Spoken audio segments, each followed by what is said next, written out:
Timothy Keller mencatat gereja Amerika yang paling kuat dan paling bertumbuh itu terjadi di tahun 1952. Saat itu 75% orang Amerika mengatakan agama sangatlah penting. Dan 85% mengatakan bahwa agama dapat menjawab permasalahan hari ini.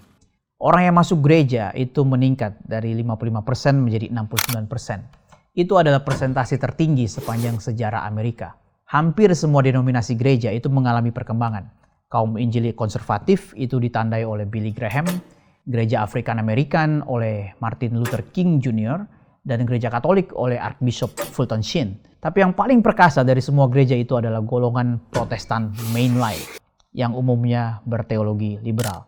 Nah, di sana terdapat Methodist, Lutheran, Episcopal, Presbyterian, American Baptist, dan juga United Church of Christ.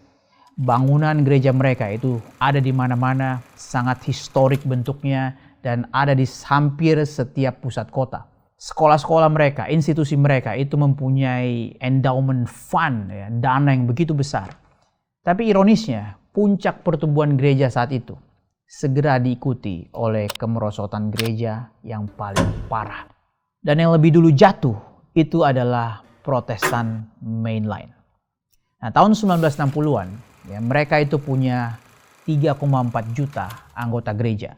Tapi di tahun 2019, itu sisa 1,6 juta anggota gereja. Nah, mengapa gereja mainline yang tadinya begitu kuat, begitu perkasa, ada di mana-mana, itu akhirnya bisa jatuh?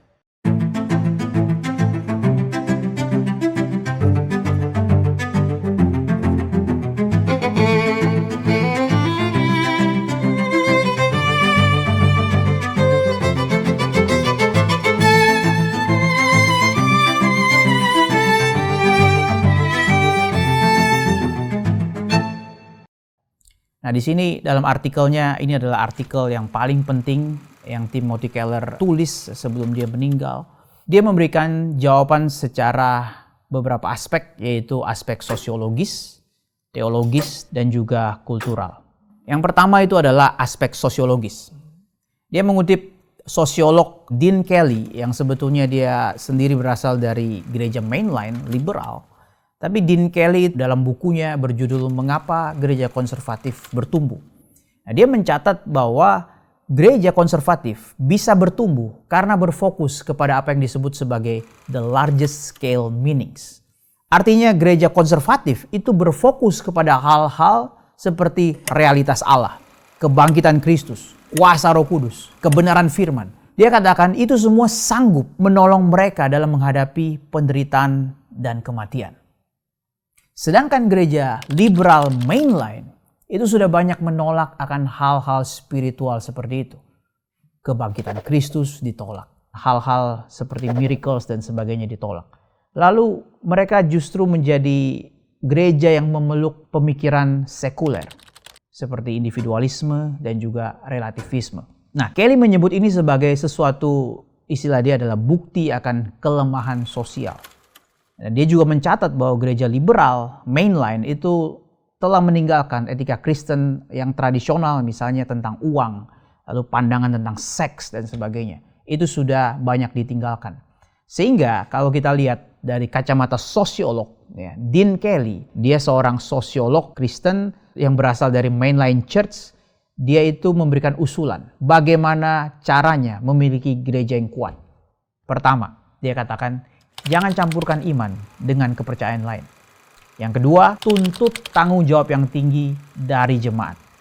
Yang ketiga, jangan membiarkan terjadinya pelanggaran atau sesuatu yang tidak mencapai aturan standar iman. Dan yang keempat, jangan diam atas apa yang kita percayai atau imani. Jadi dia memberikan semua ini dan dia berharap gereja liberal mainline yang dia berasal dari sana itu boleh mengalami kebangkitan lagi. Tetapi sampai hari ini tidak terjadi. Dia bahkan mengatakan gereja itu jangan bergabung dengan organisasi politik. Dia melihat gereja dia banyak berkawan dengan Partai Demokrat. Uniknya dia memberikan usulan kepada gereja-gereja konservatif, tolong jangan ulangi hal yang sama. Jangan berkawan dengan Partai Republik. Itu adalah alasan yang pertama, alasan sosiologis. Alasan yang kedua itu adalah alasan teologis. Tokohnya adalah J. Gresham Machen. Orang Reform biasanya tahu akan tokoh ini. Dia pendiri Westminster Seminary di awal abad ke-20, sekitar 50 tahun sebelum Dean Kelly. Di awal abad ke-20, liberal itu sedang bangkit-bangkitnya. Sangat powerful. Saudara bayangkan tokoh seperti Harry Emerson Fosdick, dia berkhotbah kepada sekitar 5.000 orang di Riverside Church. Tetapi meskipun mereka itu sangat-sangat powerful, Machen sudah melihat bahwa ajaran mereka itu destruktif. Machen katakan kekristenan dan liberalisme itu adalah dua agama yang berbeda.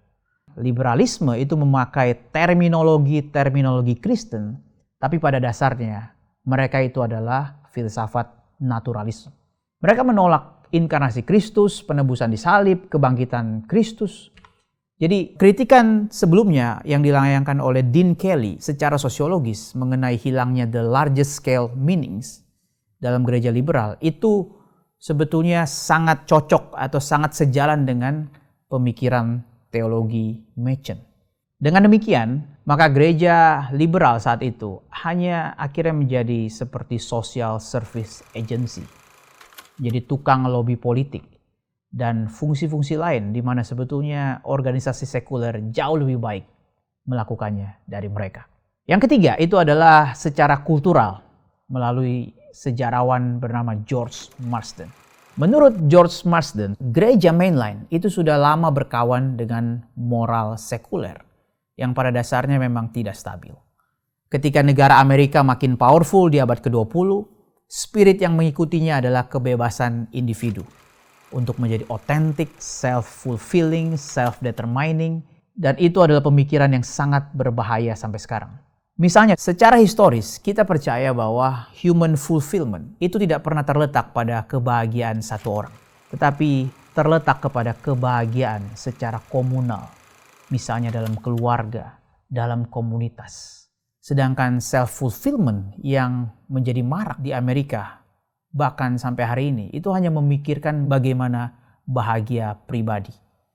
Amerika lupa bahwa kebebasan dan dignitas manusia itu harus berdasarkan standar moral yang transenden. Ketika konsep kebebasan menjadi milik masing-masing, maka itu akan melawan yang namanya universal order. Jadi tanpa aturan moral yang objektif, apa yang dianggap baik, apa yang dianggap benar oleh seseorang, itu hanyalah preferensi pribadi. Saudara bandingkan pada zaman Martin Luther King Jr., dia memimpin Civil Rights Movement. Gerakan yang dipimpinnya itu sangat didasarkan, dilandaskan, yang menjadi fondasi adalah standar moral objektif yang sifatnya transenden. Sedangkan sebagian besar aktivis pembela hak setelahnya itu berdasarkan prinsip sekularisme, individualisme, self-fulfillment, dan sebagainya. Sehingga seperti sama-sama turun ke jalan, sama-sama memprotes, tapi punya dasar yang berbeda. Yang satu didasarkan oleh prinsip kebenaran yang transenden, universal, dan itu kebanyakan diambil dari Alkitab. Tapi yang setelahnya itu didasarkan oleh pemahaman sekularisme. Maka kita lihat, ide-ide sekuler ini banyak diterima oleh gereja liberal. Sedangkan prinsip-prinsip Alkitab yang ditolak oleh sekularisme itu juga ditolak oleh gereja liberal. Maka Timothy Keller menyimpulkan kegagalan gereja mainline itu adalah over adaptation kepada sekularisme barat. Dan itu sudah dimulai 100 tahun yang lalu dan masih berlanjut sampai hari ini. Sehingga kemerosotan mereka pun tidak bisa dibendung. Saudara, gereja tidak dilarang untuk beradaptasi. Tapi kita diberikan warning, jangan terlalu beradaptasi. Gereja liberal itu adalah gereja pertama yang jatuh. Tapi bukan satu-satunya. Gereja-gereja lain juga mengikuti kejatuhannya. Maka kita perlu berdoa untuk kebangunan rohani akan gereja-gereja kita. Gereja saudara, gereja saya. Mari kita berdoa untuk kita menantikan Roh Kudus berbelas kasihan, bekerja di tengah-tengah kita, dan kita boleh melihat kebangunan rohani. Ada dua pandangan ekstrim tentang kebangunan rohani. Yang pertama mengatakan kita lakukan langkah 1, 2, 3, metode tertentu, melakukan pelayanan tertentu, maka kebangunan rohani pasti datang. Ekstrim sebaliknya mengatakan kita tidak perlu melakukan apa-apa, karena ini sepenuhnya anugerah Tuhan, maka kita tidak perlu melakukan apa-apa. Ini adalah dua pandangan ekstrim tentang kebangunan rohani. Salah satu contoh kebangunan rohani di Alkitab adalah zaman Elia. Memang benar, api itu datangnya bukan dari Elia. Tapi apakah Elia berdiam diri? Tidak, dia mempersiapkan altar. Tugas kita adalah membangun altar. Roh Kudus seringkali memakai hal-hal ordinary. Ketika dia mau melakukan kebangunan, ada tanda-tanda yang seringkali terjadi dalam sejarah yang terus bisa kita pakai sebagai mempersiapkan altar. Yang pertama, sebelum kebangunan rohani datang, itu ada namanya penemuan kembali akan Injil yang sejati. Kebenaran yang diberitakan tanpa kompromi. Bukan Injil sosial, bukan Injil kemakmuran, tapi Injil yang sejati. Yang sepenuhnya adalah anugerah Tuhan. Yang kedua, itu adanya biasanya doa secara berjemaat yang tidak ada henti-hentinya.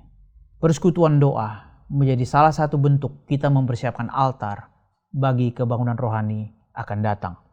Dan yang ketiga itu adalah pertobatan yang membawa kepada kerendahan hati secara rohani. Ketika kita menantikan kebangunan, itu bukanlah spirit triumphalistic.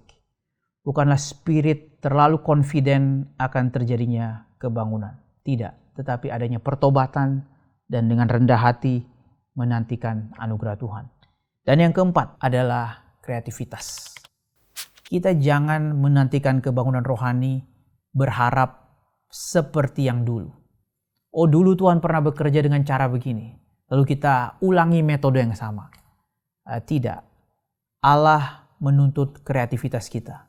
Menanti dengan rendah hati apa yang harus kita kerjakan. Apa pimpinan Roh Kudus bagi kita dengan rendah hati. Mengakui bahwa kita tidak tahu apa-apa. Dan kita memohon Roh Kudus yang memberitahu kepada kita. Michael Reeves pernah mengatakan bahwa kalau kita mencintai Kristus, kita pasti akan mencintai, mempelai Kristus, yaitu gerejanya. Bukan memperalatnya, tapi melayaninya.